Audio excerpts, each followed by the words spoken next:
I think eventually, if you watch football, follow football, you know that a team coached by Pep should not be counted out for that long. To be honest, because for every season, Manchester City are always going to challenge, and then we've said it on the show as well. I mean, the kind of signings they've made are signings that a typical Pep will make. Fine, they are going to be missing the likes of De Bruyne, but they've reinforced their squad with the likes of Ryan Cherki, the likes of Tijani Renders.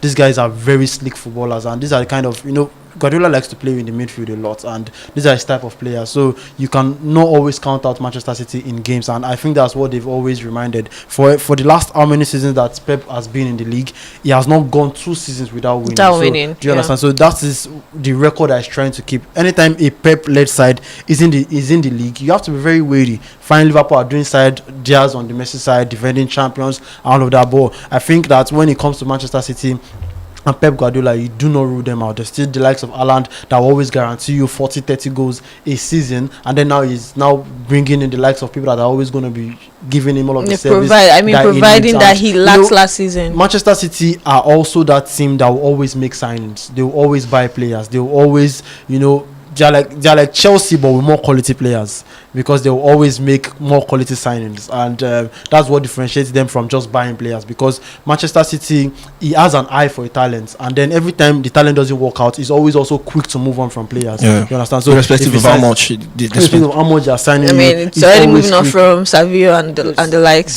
So we already have new players that are coming in and are already staking their claim.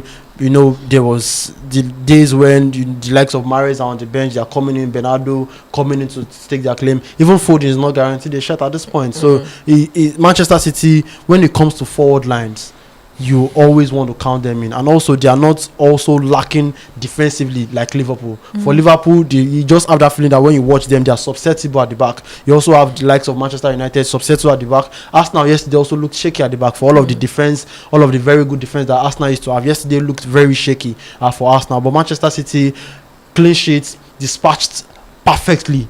So that is forward and backward looking very tight. And do you understand? Forward ever, backward never. So Manchester City always going to stake a claim, and I think that's what Pep just needed to remind you guys that we see you on the slot, we see you Mikel Arteta, we see you Enzo Maresca, but I am still here in the league. I'm still, if there's somebody you don't want to play the long game with, eventually it's still Manchester City.